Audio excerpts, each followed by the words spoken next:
देश के कुछ लोग इस जुगत में रहते हैं कि वे अपने राजनीतिक हित साधने के लिए इस राष्ट्र की सबसे महान विभूतियों के प्रति अपशब्द बोलते रहे। राजनीति अपना कर्तव्य समझे, लेकिन युग के कवि का कर्तव्य है कि वो उस पर टिप्पणी करे। महाराणा सांगा, जो भारत के एक ऐसे अप्रतिम योद्धा हैं जिन्होंने इस देश की सीमाओं की रक्षार्थ अपने शरीर पर लगे 80 घावों की उपेक्षा करते हुए रण क्षेत्र में स्वयं को सन्नद्ध रखा, उनके प्रति इतना निंदनीय वाक्य कहना राजनीति को शोभा दे सकता है, लेकिन कविता उसका प्रतिकार करती है। जुगनू की कुछ औलादों ने सूरज पर प्रश्न उठाए हैं, शेरों की मांदों के आगे कुछ ग्राम सिंह चिल्लाए हैं।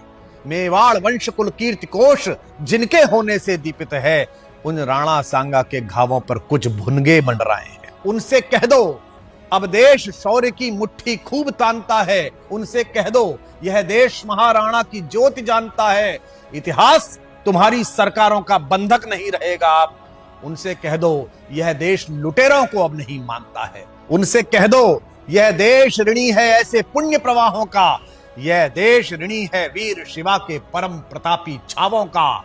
उनसे कह दो वे राजनीति का गुणाभाग घर पर रखें, यह देश ऋणी है महाराणा सांगा के 80 घावों का।